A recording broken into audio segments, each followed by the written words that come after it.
జయతు జయతు దేవో దేవకీనందనోయం జయతు జయతు కృష్ణో వృష్ణివంశప్రదీపః జయతు జయతు మేఘశ్యామలకోమలాంగో జయతు జయతు పృథ్వీ భరనాశో ముకుందః. హరి ఓం. పరమేశ్వర స్వరూపమైన సభకి నమస్కారం. ఈనాడు నేను ప్రవచనం చెయ్యబోతున్నటువంటి విషయం మనందరికీ కూడా చాలా ఉపయుక్తకరమైనటువంటి విషయం. యథార్థమునకు వ్యాసభగవానుడు గృహస్థాశ్రమం అనేటటువంటిది ఎంత గొప్పదో, గృహస్థాశ్రమంలో ఉన్నటువంటి వాడు తరించడానికి ఎటువంటి మార్గాన్ని అవలంబించాలో, ఎటువంటి జీవనం గడపాలో, అందులో తేడా వస్తే ఏం జరుగుతుందో, భోగం అంటే ఏమిటో దాన్ని ఎలా అనుభవించాలో, అలా భోగం అనుభవిస్తే పొరపాటు లేకుండా ఎలా ఉంటుందో చెప్పడానికి ఒక అద్భుతమైనటువంటి ఆఖ్యానమును చూపించారు. అది దేవహూతి కర్దమ ప్రజాపతుల యొక్క జీవితం. సాధారణంగా ఒక అయోమయం ఉంటుంది ప్రపంచంలో. బ్రహ్మచర్యము గొప్పదా, గృహస్థాశ్రమము గొప్పదా, సన్యాసము గొప్పదా, వానప్రస్థము గొప్పదా, ఏ ఆశ్రమము గొప్పది అని. అయితే నియమము కానీ కాదు. మీరు చూడండి, శ్రీమన్నారాయణుడి కోసం ఒక వ్యక్తి తపస్సు చేశాడు. తపస్సు చేస్తే భగవానుడు ప్రత్యక్షం అయ్యాడు అనుకోండి. అది ఎన్నాళ్ళు తపస్సు చేశాడు? ఒక 2 సంవత్సరాలో 3 సంవత్సరాలో 5 సంవత్సరాలో కాదు, ఒక 10,000 సంవత్సరములు తపస్సు చేశాడు అని మీరు అనుకోండి. 10,000 సంవత్సరములు తపస్సు చేసిన తర్వాత శ్రీమన్నారాయణుడు ఎదురుగుండా ప్రత్యక్షం అయ్యాడు అనుకోండి. ప్రత్యక్షం అయిన తర్వాత నీకేం కావాలయ్యా అని అడిగాడు అనుకోండి. నాకు మంచి పెళ్ళం కావాలి స్వామి అని అడిగాడు అనుకోండి. నేను ఇలా మీకు పురాణం చెప్పాను అనుకోండి. మీరు ఏమంటారు? వెంటనే చాలామంది నవ్వారు. అప్పుడే మీరేమంటారు? అదేమిటండి, శ్రీమన్నారాయణుడు కనపడితే మంచి పెళ్ళం కావాలని కోరుకోవడం ఏమిటండి, దానికి 10,000 సంవత్సరాలు తపస్సు ఎందుకు? 10 పెళ్లి చూపులు చూస్తే సరిపోయాయి, ఎక్కడో అక్కడ దొరుకుతుంది కదా ఆ పెళ్ళం. దానికి శ్రీమన్నారాయణుడి కోసం తపస్సు చేయడం ఎందుకండి అని మీరు అనుకుంటారు. కానీ గృహస్థాశ్రమ ప్రవేశం అనేటటువంటిది ఎక్కడ ప్రారంభం చెప్పండి? వివాహం దగ్గరే ప్రారంభం. కుభార్య కానీ దొరికిందనుకోండి, ఒక జీవితం పోతుంది. భార్య సరి అయినటువంటిది దొరకకపోతే, తనని అనువర్తించేటటువంటి భార్య జీవితంలో కానీ దొరకకపోతే, ఆ వ్యక్తి యొక్క జీవితం ఒక జన్మ నశించిపోతుంది, పాడైపోతుంది. అందుకే కుపుత్రేణ వయోనష్టం జన్మనష్టం కుభార్యయ కుభోజనేన దివస కుమిత్రేణ సుఖం కుతః. మిత్రుణ్ణి సరైన వాడిని పెట్టుకోలేదనుకోండి, కనబడ్డ ప్రతివాడితో మీరు స్నేహం చేసేసారనుకోండి, జీవితంలో సుఖం అన్నది ఉండదు, వాడు పాడు చేసేస్తాడు. అందుకని 4ంటికి వ్యాసుడు 4ంటిని నిరూపించాడు దేవీ భాగవతంలో. స్వయం అయినటువంటి మహానుభావుడు చతుర్ముఖ బ్రహ్మగారు కొంతమంది ప్రజాపతులను సృష్టి చేశాడు. అటువంటి ప్రజాపతులలో కర్దమ ప్రజాపతి ఒకరు. ఆయన మహాయోగి పుంగవుడు. అటువంటి కర్దమ ప్రజాపతిని సృష్టి చేసిన తర్వాత బ్రహ్మగారు పిలిచి ఒక మాట చెప్పారు. నాయన, నువ్వు ప్రజోత్పత్తిని చెయ్యాలి, నువ్వు ఇంకా సృష్టి కార్యాన్ని నిర్వహించాలి. ఒక నీకు అనురూపయ్యి నీతో పాటు శీలము సరిపోయేటటువంటి ఒక భార్యని స్వీకరించి సంతానమును కను, ఇది నా కోరిక. ఇది బాహ్యమునందు కర్దమ ప్రజాపతి యొక్క జీవితం. మీరు ఒకసారి దీన్ని అన్వయం చేసుకోండి. ఈ మాట మన తల్లిదండ్రులు కూడా అంటారు. మన తల్లిదండ్రులు వివాహం చేసుకున్నది దేని కొరకు? గృహస్థాశ్రమంలో ప్రవేశించిన తరువాత బిడ్డల్ని కనడం కొరకు. బిడ్డల్ని కన్న తర్వాత వాళ్ళు ఏం కోరుకుంటారు? అమ్మయ్య, నేను బిడ్డల్ని కనేసాను, ఇంకా వీడు గాలికి ధూళికి పోతే గొడవ వదిలిపోయిందిలే అనుకోడు.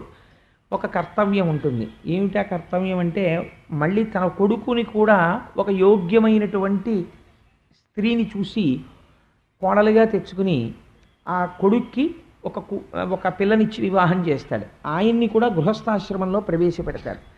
ఆయన్ని ఎందుకు గృహస్థాశ్రమంలో ప్రవేశపెడతారు అంటే, తను ఎలా బిడ్డల్ని కన్నాడో అలా తన కుమారుడు కూడా బిడ్డల్ని కనాలి. మనకి ఎందుచేత అంటే, జన్మచేత 3 రుణములు ఉంటాయి. నేనేం ప్రోనోటు రాయలేదండి, నేనేమి ఇప్పుడు అప్పు తేలేదు, నాకెక్కడ ఉంటుందండి అప్పు అని అడగడానికి వీలు లేదు. అందులో ప్రధానమైనటువంటి రుణం ఏమిటంటే పితృ రుణం. ఆ పితృ రుణం అంటే, తండ్రి గారు నన్ను కన్నారు, నేను పుట్టగానే నా తండ్రి గారికి రుణపడతాను. ఆ రుణం ఎలా తీరుతుంది అంటే నేను కూడా కొంతమంది బిడ్డల్ని కనాలి. ఆ బిడ్డల్ని కంటే నేను నా రుణం నుంచి విముక్తుడనవుతాను. అంచేత మనుష్యుడికి అది ప్రధానమైనటువంటి ధర్మములలో ఒకటి. అందుకని గృహస్థాశ్రమ స్వీకారం చేస్తాడు. కర్దమ ప్రజాపతితో చతుర్ముఖ బ్రహ్మగారు ఈ మాట చెప్పారు, నువ్వు కూడా వివాహం చేసుకుని సంతానోత్పత్తిని చేయవలెను అని చెప్పారు. చెబితే ఆయన ఏం చేశాడంటే, ఆయన మహాయోగి పుంగవుడు, గొప్ప జ్ఞాని, గొప్ప తపశ్శక్తి సంపన్నుడు ప్రజాపతి. తండ్రి మాట పాటించాలి అని అనుకున్నాడు. ఇప్పుడు ఆయన ఏం చేశాడు, శ్రీమన్నారాయణుడి గురించి సరస్వతీ నదీ తీరంలో కూర్చొని 10,000 సంవత్సరములు తపస్సు చేశాడు. 10,000 సంవత్సరములు తపస్సు చేస్తే స్వామి ఎదురుగుండా ప్రత్యక్షమయ్యారు. ఇప్పుడు మీరు కొంచెం జాగ్రత్తగా గమనించాలి. ఈ కథలో అసలు మొట్టమొదటి మలుపే ఆశ్చర్యంగా ఉంటుంది. భగవంతుడు కనపడగానే భక్తుడి కన్నుల వెంట ఆనంద భాష్పాలు కారతాయా, భక్తుణ్ణి చూడగానే భగవంతుడి యొక్క కన్నుల వెంట ఆనంద భాష్పాలు కారతాయా? అంటే మనం వెంటనే ఏం సమాధానం చెప్తాం? భగవద్దర్శనం అయినప్పుడు భక్తుడి కన్నుల వెంట ఆనంద భాష్పాలు కారతాయని చెప్తాం. కానీ నీలాంటి ఒక అద్భుతమైన కోరికతో శరణాగతి చేసి ఇంత తపస్సు చేసిన నిన్ను చూస్తే నా కన్నుల వెంట ఆనంద భాష్పాలు కారుతున్నాయని, శ్రీమన్నారాయణుడి కన్నుల వెంట ఆనంద భాష్పములు కిందకి జారి భూమి మీద పడ్డాయి. అది ఎంత చిత్రమైన సంఘటన అంటే, ముందటగాంచనంత బుధముఖ్యుడు విష్ణుడు కర్దమున్ దయానందమెలర్పచూడ నయనంబుల రాలిన భాష్పముల్ ధరన్ బిందువులై వెసందొరగి పేర్చి సరస్వతి చుట్టి పారుటన్ బింది సరోవరంబనడి పేరదనర్చిన పుణ్యతీర్థమున్. పోతన గారు అన్నారు, సరస్వతీ నదీ తీరంలో కూర్చుని కర్దమ ప్రజాపతి తపస్సు చేస్తే శ్రీమన్నారాయణుడు ప్రత్యక్షమై అంతటి భక్తుణ్ణి చూసి సంతోషపడిపోతే ఆయన కన్నుల వెంట జారినటువంటి బాష్ప బిందువులు ఎక్కడ పడ్డాయో ఆ పడినటువంటి చోట ఒక సరోవరం ఏర్పడింది. దాన్ని సరస్వతీ నది చుట్టి ప్రవహించింది. ఈ సరోవరాన్ని బిందు సరోవరము అని పిలిచారు. ఎందుకంటే అంత ఆనందం? నిన్నటి రోజున ధ్రువుణ్ణి చూశాడే, ఎందరో భక్తుల్ని చూశాడే పరమాత్మ. కర్దమ ప్రజాపతిని చూస్తే ఎందుకు ఇంత సంతోషపడిపోయినట్టు, ఎందుకు కన్నుల వెంట ఇలా నీరు కారినట్టు, ఎందుకు అంత ఆనందపడిపోయినట్టు? దానికి హేతు ఏదో ఉండాలి కదా. ఆ హేతువు మనకు ఎలా తెలుస్తుంది? కర్దమ ప్రజాపతి మాట్లాడితే తెలుస్తుంది. అందుకని కర్దమ ప్రజాపతి ఇప్పుడు మాట్లాడుతున్నాడు. ఆయన అన్నాడు, ఈశ్వర, నువ్వు కాలస్వరూపుడవై ఉంటావు. కాలము అనుల్లంఘనీయము, అది ఎవ్వరి చేత ఆపబడదు. అయ్యయ్యో పరిగెత్తకు అలా ఆగొక్కసారి, ఎవ్వరి మాట వినదు. దానికి రాగద్వేషాలు లేవు, దానికి నాన్నవాళ్ళు లేరు, దానికి శత్రువులు లేరు. అది అలా ప్రవహించి వెళ్ళిపోతుంటుంది. ఆ వెళ్ళిపోతున్నటువంటి కాలములో జీవులు వస్తూ ఉంటారు, జీవులు వెళ్ళిపోతూ ఉంటారు. అయ్యో వీళ్ళు వచ్చారని ఆగదు. అయ్యో ఒక మహాత్ముడు వెళ్ళిపోతున్నాడు, నేను ముందుకెడితే ఈ నిమిషంలోని ఆగదు. దానికి సంతోషం ఉండదు, దానికి దుఃఖం ఉండదు, అది నడిచి వెళ్ళిపోతుంటుంది. ఇలా వెళ్ళిపోతున్నటువంటి కాలమునందు అల్పమైనటువంటి భోగముల యందు తాదాత్మ్యత చెందకుండా నిన్ను చేరాలి. ఈ కాలం ఎవరి స్వరూపము? నీ స్వరూపమే. నీ స్వరూపమైనటువంటి కాలములో నిన్ను అనుష్ఠించి నిన్ను చేరుకోవాలి. నిన్ను చేరుకోవడానికి అపారమైన భక్తి ఉండాలి. భక్తితో కూడి గృహస్థాశ్రమములో ఉండాలి. గృహస్థాశ్రమములో ఉండి భోగమును భవించాలి. ఆ భోగము వేదము అంగీకరించిన భోగమై ఉండాలి. ఆ భోగము అనుభవించి వైరాగ్యమును పొందాలి. ఎంత గొప్ప మాట చూడండి. భోగం అనుభవించకుండా వైరాగ్యం కాదు, అనుభవించి వైరాగ్యమును పొందాలి. ఈ మాట దగ్గరేనండి పెద్ద తేడా ఒకటి ఉంది. మీరు చాలా జాగ్రత్తగా గమనిస్తే ఆయన అన్నాడు, వేదము ఎటువంటిది అంటే ఒక పొగరుబోతు ఎద్దుకి ముక్కుతాడు వేసి నడిపితే ఎలా నడుపుతుందో అలా నడపగలిగినది వేదము అన్నాడు కర్దమ ప్రజాపతి. ఏమిటి ఈ మాటకు అర్థం మీరు ఆలోచించండి. అంటే మనం చేసేటటువంటి ఒకే ఒక పెద్ద తేడా ఒకటి ఉంది. ఒక విపరీతంగా వాహనములు తిరిగేటటువంటి ఒక రహదారి మీద అయ్యో వీడు దీని మీద నడిస్తే ప్రమాదం వచ్చేస్తుందని పెద్దలు ఏం చేస్తారంటే ఆ రోడ్డుకి కొంచెం ఎత్తుగా ఒక గట్టు కట్టి దీని మీద పాదములతో నడిచేటటువంటి వాడు, వాహనం మీద వెళ్ళని వాడు దీని మీద నడవండి అని ఒక నిర్దేశం చేశారు, ఒక ఫుట్పాత్ అని. మీరు ఫుట్పాత్ ఎక్కకుండా రోడ్డు మీద నడుస్తున్నారనుకోండి, ప్రమాదం జరిగి తీరుతుంది. కాబట్టి రోడ్డు మీద ఉండాలి, మీరు వెళ్ళాలి, కానీ ఫుట్పాత్ మీదే నడవాలి. అలా మీరు సంసారములో ఉండాలి, సంసారమునందు ప్రవేశించి తీరాలి గృహస్థాశ్రమంలోకి. వేదము ఏ భోగం అంగీకరించిందో భోగమును అనుభవించాలి. భోగం అనుభవించకూడదు అంటే మీరు గృహస్థాశ్రమంలోకి ప్రవేశించేటప్పుడు నేను ఇక్కడ చెప్తున్నటువంటి విషయాన్ని మీరు ఒక పవిత్రమైన ఉద్దేశంతో గ్రహించే ప్రయత్నం చేయండి. లేకపోతే భాగవతం యొక్క తాత్పర్యమే అర్ధరహితమైపోతుంది. మనం వివాహం చేసుకునేటప్పుడు ఒక స్త్రీని చేపడుతున్నాను, నేను ఒక స్త్రీని చేపట్టాను. ఒక స్త్రీ అయితే ఒక పురుషుణ్ణి చేపడుతుంది. ఆయన ఒక మాట చెప్తున్నాడు, ఏమంటున్నాడు? అల్లాటప్పాగా చేతకానివాడై నా ఆడపిల్లని ఎలాగో అలా ఒక మొగాడికి ఇచ్చి పంపించేద్దామని మన సనాతన ధర్మమునందు పంపరు. చాలా మహోత్కృష్టం ఏమిటో తెలుసా అండి? ఆడపిల్లనివ్వడం. ఇచ్చేటప్పుడు చతుర్థి విభక్తి వేడు తండ్రి. నమః చెప్పి నీకు ఇచ్చేస్తున్నానని ఇవ్వడు. తండ్రికి అధికారం ఉంటుంది. అందుకే కూతురు యొక్క సత్ప్రవర్తన చేత తండ్రి కూడా తరించిపోతాడు. లేకపోతే సీతమ్మ తల్లి యొక్క సౌశీల్యము చేత జనక మహారాజు గారి భార్య ఎలా తరిస్తారు? దానం ఇచ్చేస్తే దశరథ మహారాజు గారును ఆయన భార్యలు తరించాలి.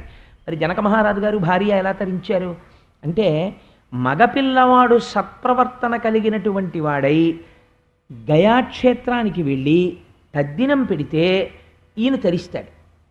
ఆడపిల్ల ఆయన ఒక్క వేపే తరింపచేస్తాడు. కొడుకుకున్న లక్షణం ఏంటంటే తన తండ్రిని మాత్రమే తరింపచేస్తాడు. తన మామగారిని పురుషుడు తరింప చేయలేడు. నేను చేసిన ధర్మం, నేను చేసిన పుణ్యం ఏమైనా ఉంటే నా తండ్రి గారిని తరింప చేయొచ్చు, నా తాతగారిని తరింప చేయొచ్చు, నా మామగారి తండ్రి గారినో ఎవరినో తరింప చెయ్యదు. అదొక పెద్ద లిమిటేషన్ ధర్మంలో. కానీ ఒక ఆడపిల్లకున్న గొప్పతనం ఏమిటో తెలుసా అండి? ఉభయ వంశాల్ని తరింపచేస్తుంది. ఇది మగవాడు చెయ్యలేడు. ఆడపిల్ల ఇక్కడ పుడుతుంది, కన్యాదానం చేసి పంపిస్తాం. పంపించిన తర్వాత వేరొక ఇంటికి కోడలవుతుంది. వేరొక ఇంటికి కోడలై నా కుమార్తె యొక్క సౌశీల్యము చేత, దాని నడువడి చేత అటు అత్తవారి వంశాన్ని ఉద్ధరిస్తుంది, ఇటు నన్ను ఉద్ధరిస్తుంది. ఇద్దరిని ఉద్ధరించగలిగినది ఆడపిల్ల మాత్రమే. మగపిల్లవాడు అలా ఉద్ధరించలేడు. అటువంటి ఆడపిల్లని చేతావాత కాకుండా దొరికాడు కదా అని ఇవ్వరు. మామగారు ఇచ్చేటప్పుడు కన్యాదాత కొన్ని ప్రమాణములను అడుగుతాడు. వీటిని అతిక్రమించకుండా ఉండగలవా అడుగుతాడు. ధర్మేచ, నీవు ధర్మము చేసేటప్పుడు ఈవిడని ఉపకరణముగా తీసుకోగలవా? దేనికి ఇస్తున్నానో తెలుసా? మీ ఇద్దరూ కలిసి ధర్మపథమునందు చెరించి నీ చేతి, నువ్వు నా కుమార్తె యొక్క చేతిని పట్టుకుంటావు. పాణిగ్రహణం అంటారు. అందుకే అరచేతిని అరచేతితో వేళ్ళు కూడా బాగా తగిలేటట్టు రాసి పట్టుకుంటే కొడుకులు కూతుళ్ళు పుడతారు. ఒక్క వేళ్ళు మాత్రమే తగిలితే ఆడ సంతానం పుడుతుంది. అరచెయ్యి ఒక్కటే తగిలి మంత్రం చెప్తున్నప్పుడు వేళ్ళు తగలకపోతే కొడుకులు మాత్రమే పుడతారు. పాణిగ్రహణ మంత్రానికి అంత రహస్యం ఉంది. నేను అరచేతిని అరచేతితో వేళ్ళకి బాగా తగిలేటట్టు రాసి పట్టుకోవాలి, మొహమాటం లేకుండా, పాణిగ్రహణం చేసేటప్పుడు. అయితే అవన్నీ ఉన్నాయా అండి అంటే, మీరు ఎప్పుడైనా వివాహ విధి వింటే ఆశ్చర్యపోతారు. ఎప్పుడైనా మా బావగారు అచ్చయ్య శాస్త్రి గారు అమ్మాయి వివాహం జరిగినప్పుడు వాళ్ళ అమ్మాయి వివాహానికి వివాహ విధి గురించి ఉపన్యాసం చెప్తానని మాట ఇచ్చాను మా బావగారికి. సరే, అందుచేత ఎందుకు ఈ మాట చెప్పానంటే, మనకి ప్రతి దాంట్లో ఒక ధర్మం ఉంటుంది, ఒక పవిత్రత ఉంటుంది మనం చేసే పనిలో. తప్ప ఏదో వేలంబరం కింద చెయ్యరు. ధర్మేచ, నీకు ఈవిడ ధర్మపత్ని. అర్ధేచ, అర్ధమునందు ఈవిండి నువ్వు దాటకుండా ఉండాలి. ఏమిటి అర్థం అంటే? అర్థం అంటే డబ్బులు కావండి. అర్థం అంటే ఏమిటో తెలుసా? హృదయక్షేత్రము నుండి పురుషుడి యొక్క తేజస్సు కదులుతుంది. హృదయక్షేత్రము నుండి కదిలినటువంటి తేజస్సుని ఎక్కడా నిక్షేపించడానికి వీల్లేదు. కేవలము దాని ధర్మపత్ని యందు మాత్రమే నిక్షేపించాలి. అది ఏ ధర్మబద్ధమైన కామము. దాని వలన కలిగే అర్థం ఏది? మళ్ళీ తానే ఆమె కడుపు నుంచి కొడుకుగా వస్తాడు. అందుకని ఇప్పుడు ఏమైంది? ధర్మ అర్థ కామముల యందు ఈ క్షేత్రమును నువ్వు అతిక్రమించనని మాటి, నేను ఈ అమ్మాయిని నువ్వు ఉద్ధరింపబడడానికి నీకు ఇస్తాను, పిచ్చి పిచ్చిగా ప్రవర్తిస్తే తీసుకుపోతాను మళ్ళీ అని చెప్తాడు తండ్రి. అంటే ఆ మాట అనకూడదు కాబట్టి అనడంతే. అంటే దాని అర్థం అదే, నువ్వు ఇలా ఉంటే ఉంటుంది నీతోనే, అలా ఉండాలి. కాబట్టి ధర్మేచ అర్ధేచ కామేచ నాతిచరామి, నేను ఈ స్త్రీని అతిక్రమించను. ఇప్పుడు భారతీయ సాంప్రదాయంలో భార్య దేని కొరకు అంటే, అంటే ముందు తాను ధర్మమునందు నడచుట కొరకు ధర్మపత్ని అయి తాను నడవాలి, ఆవిడ నడవాలి, ఇద్దరూ కలిసి నడవాలి. నడిచి ఏం చెయ్యాలి? ఆయన ఈవిడ్ని ఉద్ధరించాలి, ఈవిడ ఆయన్ని ఉద్ధరించాలి. ఇద్దరూ ఒకరినొకరు ఉద్ధరించుకుంటూ నడవాలి. అలా నడవడానికి సంసారం. ఇప్పుడు మీరు ఈ నడవడంలో ఒక గమ్మత్తుంది. శత్రువులెవరు? ఇంద్రియములే. ఈ ఇంద్రియములకి సుఖం ఏమిటో తెలియచెప్పలేదనుకోండి, మీరు దీనికి ఏదో రుచి, ఇప్పుడు మిగిలినటువంటి తుచ్చమైన విషయముల గురించి పోని పక్కన పెట్టండి. ఒక రుచికరమైన ఆహారమును తినడం మీద రసేంద్రియములకు మక్కువ ఉంది. ఏదో ఈ కూర తిందాం, ఈ పులుసు తిందాం, వంకాయ పచ్చి పులుసుగా తిందాం, వంకాయ పెరుగు పచ్చడిగా తిందాం, ఎన్ని కోరికలు. అదే వంకాయ. ఇన్ని కోరికలు ఉన్నాయి. కానీ అప్పుడు ఎలా తీరుతుంది? సంసారమునందుండి అందులో ఏమాత్రమూ తప్పు లేదు. నువ్వు తినవచ్చు, భోగం అనుభవించవచ్చు. వంకాయ తినద్దని వేదం ఏం చెప్పలేదు నీకు, తినచ్చు. కానీ వైరాగ్యం అంటే ఏమిటో తెలుసా అండి? చాలామంది ఒక పొరపాటు పడుతుంటారు. వైరాగ్యం తనంత తాను కదిలి వచ్చే వస్తువు కాదు. వైరాగ్యం ఎలా వస్తుందో తెలుసా? మీరు లోపల ఒక పరిశీలన చేస్తుంటే వైరాగ్యం వస్తుంది. ఆ పరిశీలనమేమి అంటే ప్రతి క్షణం జరుగుతూ ఉండాలి. ఉదాహరణ ఒక్కటి చెప్తాను మీకు. నాకు ఏదో ఒక అరటికాయ బజ్జీ అంటే చాలా ఇష్టం అనుకోండి. నాకు ఒక భార్య ఉంది కదా, దాని పని ఏమిటి? ఈ శరీరాన్ని పోషిస్తూ ఉంటుంది. అందుకని చాలా చక్కగా అరటికాయ బజ్జీలు వేసి ఓ పచ్చడి చేసి నాకు పళ్ళెంతో తెచ్చిపెట్టింది అనుకోండి. తినేసి ఇంకో పళ్ళెం ఇంకా చేశాను తినండి అని ఇంకా పళ్ళెంలో పోసింది అనుకోండి. నీ మొహం ఇచ్చా ఇంకా తినలేనని పక్కన పారేసి వెళ్ళిపోవడం కాదు. అలా అయితే మీకు ఎప్పటికీ వైరాగ్యం రాదు. బోధలలోంచి వాటిల్లోంచి వైరాగ్యం వస్తుందని మీరు అనుకుంటే పొరపాటు. అంటే అలా వచ్చే వైరాగ్యం చాలా లిమిటెడ్, కొద్దిగా వస్తుంది. వైరాగ్యం ఎక్కడి నుంచి వస్తుందో తెలుసా అండి? Through introspection, through self check. మిమ్మల్ని మీరు పరిశీలించుకోవడంలో వస్తుంది. ఇప్పుడు మీరు ఆగి ఒక ప్రశ్న వేయాలి. ఇంతకుముందు బజ్జీ అనబడే పదార్థమును అడిగినదెవరు? ఇందులో ఉన్న మనస్సు అడిగింది. ఆల్ రైట్, ఒక 6 బజ్జీలు తినిపించాను, ఇంకొద్దు అన్నది ఎవరు? ఈ మనస్సు అంది. 1వ బజ్జీ తిన్నప్పుడు చాలా లొట్టలేస్తూ తింది. 7వ బజ్జీ దగ్గర కక్కేస్తానంటోంది అని ఊరుకుంటే మీరు అది సత్యము అని సిద్ధాంతం చేయొచ్చు. 7వ బజ్జీ తర్వాత వస్తున్నటువంటి దుఃఖమేదో అది నిజమో అని మీరు అనొచ్చు. 3 రోజులు పోయాక మళ్ళీ బజ్జీ పెట్టట్టు. మరి 7వ బజ్జీ దగ్గర దుఃఖం మళ్ళీ ఇప్పుడు ఇవాళ ఎలా కోరావు నువ్వు అంటే, రుచి వాసన రెండింటిని పెట్టుకుని మనస్సు చేసిన పని యొక్క రుచిని మరిగి లోపల దాచి వాసనగా బయటపెట్టి తిప్పడాన్ని అలవాటు చేస్తుంది. ఇది మీరు చూశారనుకోండి. కాబట్టి ఈ వస్తువునందు సుఖము లేదు.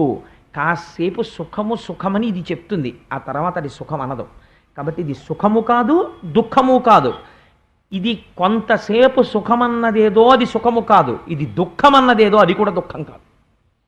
ఈ రెండూ కావు. మీకు నేను ఒక ఉదాహరణ చెప్తాను, మీరు చూడండి. దుఃఖం కూడా మీకు ఎప్పుడు ఉంటుందంటే చాలా ఆశ్చర్యకరమైన విషయం. మీకు మనస్సులో మీరు దేని గురించి దుఃఖపడుతున్నారో ఆ దుఃఖపడుతున్నటువంటి విషయం మీకు జ్ఞాపకంలో ఉన్నంతసేపు వెక్కి వెక్కి ఏడుస్తుంటాడు. ఇంతలో అనుకోకుండా ఎవరో వచ్చి ఏదో చెప్పారనుకోండి, ఓ మాట ఏదో చెప్తుంటే ఏడుస్తున్నవాడు అటు చూశాడు అనుకోండి, చూసి అటు వింటున్నాడు అనుకోండి, 5 నిమిషాలు దాని గురించి అలా వింటూ ఉండిపోయాడు అనుకోండి, ఏడవడం మర్చిపోతాడు. ఎందుకంటే దేని గురించి శోకిస్తున్నాడో దాన్ని మనసు వదిలిపెట్టింది, కాసేపు శోకం పోయింది. అంటే ఇప్పుడు ఈ శోకము సత్యమా? దుఃఖము సత్యం కాదు. కాబట్టి మనసు చెబుతున్న సుఖము కాదు, దుఃఖము కాదు. కాబట్టి ఈ సుఖ దుఃఖములు రెండూ కూడా మనసు చేత సృష్టింపబడిన ద్వంద్వములు. దీనికి అతీతముగా ఏదో ఉంది, దానికి దుఃఖము యొక్క భాష అంటదు. అది నిజమైన ఆనందం. ఆ ఆనందం ఇది ఎంత చూసినా ఎంత అనుభవించినా అది ఎప్పుడూ సుఖముగా ఉండే వస్తువు ఒకటి ఉన్నది అని మన వేదము చెప్తున్నది. అది ఏది అని మీరు వెతకడానికి దీన్ని వదిలిపెట్టడం మొదలెట్టారనుకోండి, అది వైరాగ్యం.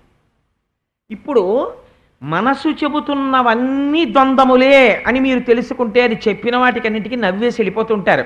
ఇప్పుడు ఏమైంది? అది వైరాగ్యమైంది. ఈ వైరాగ్యం ఎక్కడి నుంచి రావాలి? భోగంలోంచే రావాలి. భోగంలోంచి రోగం వస్తోందో, భోగంలోంచి యోగం వస్తోందో మీ నడువడి బట్టి ఉంటుంది. సంసారం అందరూ చేస్తారు, సంసారము చెయ్యని వాళ్ళు ఎవరు ఉండరు. గృహస్థాశ్రమంలో ఉంటారు, చాలామంది ఉంటారు. ఎక్కడో మహాత్ములు బ్రహ్మచర్యం నుంచి సన్యాసంలోకి వెళ్ళొచ్చు. కానీ సంసారములో ఉండి తరిస్తున్నారు కొంతమంది, సంసారములో ఉండి పతనమైపోతున్నారు కొంతమంది. ఒకే సంసారము ఒకడిని పతనం ఎందుకు చేస్తుంది, ఒకడిని ఎందుకు ఉద్ధరిస్తుందండి అంటే దృష్టికోణాన్ని బట్టి ఉంటుంది. ఒకడు సుఖం అనుభవిస్తూ లోపల పరిశీలన చేస్తున్నాడు, ఇది సుఖము కాదు, కాసేపటి తర్వాత తృప్తి పడిపోయి ఇంక అక్కర్లేదంటోంది కాబట్టి ఇది సుఖము కాదు, ఇది దీని మాయ, దీని ఆట అని తెలుసుకుంటున్నాడు, వైరాగ్యం పొందుతున్నాడు ఆ మనసుని ధిక్కరించి. ఒకడు అదే సుఖమని అది ఏం చెప్తే దానికి లొంగుతున్నాడు, వాడు ఎప్పుడూ సంసారమును భోగము కోసమే వాడాడు, అందులోంచి ఏమొస్తుంది, రోగం వస్తుంది. ఒకడు సంసారమును దేనికి వాడాడు, అదే భోగమును పట్టుకుని ఇది సుఖము కాదు అని తెలుసుకోవడానికి వాడుతున్నాడు. ఇప్పుడు ఆయనకి ఏమొచ్చింది, యోగం వచ్చింది. యోగం ఇందులోంచి వచ్చింది, వైరాగ్యంలోంచి వచ్చింది. ఇప్పుడు చెప్పండి వైరాగ్యం ఎక్కడి నుంచి వచ్చింది? వైరాగ్యం పైనుంచి రాదు, వైరాగ్యం ఎక్కడి నుంచి వస్తుంది, ఇక్కడి నుంచే వస్తుంది. ఇక్కడి నుంచి ఎలా పుడుతుంది, సడన్గా అలాగ ఉండడం కాదు, మీ పరిశీలన చేత అది పుడుతూ వస్తూ ఉండడం ప్రారంభం చేస్తుంది. అది మెల్లగా మనస్సే కారణము అని స్థిరమైన నిర్ణయం ఏర్పడిపోతే ఇంటోటో సంపూర్ణముగా మనస్సు చెప్పిన మాటని తిరస్కరిస్తుంది. అప్పుడు గట్టి వైరాగ్య భావన నిలబడుతుంది. దీనికి సంసారమును ఆలంబనముగా చేసుకుని నడుస్తారు కొందరు, సంసారమందలి భోగమునందు మగ్నమైపోతాడు ఒకడు. ఇంతే తేడా. ఇప్పుడు గృహస్థాశ్రమాన్ని ఎలా వాడుకోవాలి నోటి మాటతో చెప్తే కుదరదు. ఒక మహాత్ముడి జీవితాన్ని మీకు తీసుకొచ్చి చూపిస్తున్నారు వ్యాసుల వారు, అది ఆయన ప్రయత్నం. ఇప్పుడు ఈ కోణంలో మీరు వినండి. అందుకే భాగవతంలో ఒక్కొక్క ఘట్టం వింటుంటే ఏదో ఒక ఫలితము మనస్సుకి అంది తీరుతుంది. ఏమా ఫలితము? ఇప్పుడు మీరు ఏ స్థాయిలో ఉన్నవారికి ఆ స్థాయిలో అనుభవిస్తారు. చూడండి ఎంత గొప్పగా మాట్లాడతారో. కర్దమ ప్రజాపతిని చూసి శ్రీమన్నారాయణుడు కన్నుల వెంట నీరు కార్చుట ఏమి, ఆనంద భాష్పములు రాలుట ఏమి? ఆనందము దుఃఖము అని రెండు లేని వాడికి ఆనంద భాష్పాలు రావడం ఏమిటి అంటే, ఈయన కోరబోతున్న కోరిక ఏమిటో ఆయనకి తెలుసు. ఆయన భార్యను అడగబోతున్నాడు. భార్య కోసం తపస్సు చేసిన వాడు ఎవడున్నాడు ప్రపంచంలో 10,000 సంవత్సరాలు? అంటే గృహస్థాశ్రమంలో తరించడానికి ఏది మార్గమో లోకులకు చెప్పి గృహస్థాశ్రమము యొక్క వైశిష్ట్యమును ఆవిష్కరించగలిగిన ఒక మహాపురుషుడు ఇవాళ నా గురించి తపస్సు చేశాడు. వేదము చెప్పడం కాదు, ఇవాళ నిరూపిస్తున్న ఒక మహాత్ముడు నా ఎదుట నిలబడ్డాడు. ఒక భార్య యొక్క గొప్పతనాన్ని చెప్పగలిగిన వాడు నిలబడుతున్నాడు. ఇది ఆయన ఆనందం. కన్నుల వెంట నీరు కారింది శ్రీమన్నారాయణుడికి, ఆనంద భాష్పాలు పడ్డాయి. అది బిందు సరోవరమైనది. ఎంత ఉత్కృష్టమైన స్థితి చూడండి మీరు అసలు అందులోనే. అందుకని ఇటువంటి స్థితి కలిగినటువంటి కర్దమ ప్రజాపతిని శ్రీమన్నారాయణుడు అడిగారు, నాయన నువ్వు ఏ కోరికతో ఇంత తపస్సు చేశావు అని అడిగారు. ఆయన అన్నాడు, నేను చతుర్ముఖ బ్రహ్మ చేత సృష్టించబడ్డాను. చతుర్ముఖ బ్రహ్మ నాకు ఒక కర్తవ్యోపదేశం చేశారు. నువ్వు ప్రజోత్పత్తిని చెయ్యి, నువ్వు సంతానమును కను అని చెప్పారు. నన్ను కన్న తండ్రి ఆయన మాట పాటించడం నా ప్రథమ కర్తవ్యం. అందుచేత ఇప్పుడు నేను ఆయన మాట పాటించాలి. మాట పాటించాలంటే, ప్రజోత్పత్తిని చెయ్యాలంటే నాకు సౌశీల్య అయిన భార్య కావాలి అన్నాడు. ఎంత గొప్ప మాట అన్నాడో చూడండి. ఎందుచేతంటే చిత్రంగా ఉంటుంది. రామకృష్ణ పరమహంస వివాహం చేసుకుని కూడా శారదాదేవిని ఎప్పుడూ తీసుకెళ్ళకపోతే శారదాదేవి దగ్గరికి వచ్చి కొంతమంది చెప్తూ ఉండేవారు, నీ భర్త పిచ్చివాడు అయిపోయాడు, తిరుగుతున్నాడని. పాపం ఆవిడికి భర్త గారిని చూసుకోవాలని కోరిక పుట్టింది. ఒకసారి కలకత్తా వెడతానంటే తండ్రి గారు అర్థం చేసుకుని తీసుకెళ్తే సరే మధ్యలో అనేక ఘట్టాలు జరిగాయి అనుకోండి. రామకృష్ణ పరమహంస దగ్గరికి చేరుకున్న తర్వాత మొట్టమొదటి రాత్రి రామకృష్ణ పరమహంస శారదాదేవిని పిలిచి అన్నారు, చూడు నేను నిన్ను వివాహం చేసుకున్నాను, పరమ యథార్థం, నువ్వు నాకు భార్యవి, నేను నీకు భర్తని. భార్యాభర్తల సంబంధము చేత కేవల భోగములను అనుభవించి డొల్లయైన సంసారమునందు ప్రవేశించి నీవు పతనమై నేను పతనమై ఉండిపోదామంటే నాకు అభ్యంతరము లేదు, తాళి కట్టాను కాబట్టి లేదు. నీవు నాకు భార్యవై నేను నీకు భర్తనై సంసారమనగా కేవలము బిడ్డలని కనడము కాదు, కామోపభోగము కాదు, ఈశ్వర పాదములు పట్టి తరించడంలో నువ్వు నాకు నేను నీకు ఆలంబనంగా నిలబడదామంటే మాట ఇయ్యగలవా అని అడిగారు. అయితే శారదామాత అంది, ఇలాంటి సంసారాలు ఎన్ని జన్మలు చేశానో తరించిపోవడానికే మన ఇద్దరం దంపతులుగా మిగిలిపోదాం. అంతే, ఇద్దరు తరించిపోయారు. ఇప్పుడు భార్య సౌశీల్య కాలేదనుకోండి. అందుకే కోడల్ని తేవడానికి, భార్యని తేవడానికి కొడుక్కి అధికారం ఎవరిది అంటే, ఆ అధికారం ఎవరిదో తెలుసా అండి? కేవలము తండ్రిదే. ఇందుచేత తన తేజస్సు బయట నడుస్తోంది కొడుకుగా. ఆయనకి ఎటువంటి భార్య అయితే ఆయన తరించగలడో, తండ్రి గుర్తుపట్టగలడో. అందుకని తండ్రి వెతికి తీసుకురావాలి కోడల్ని.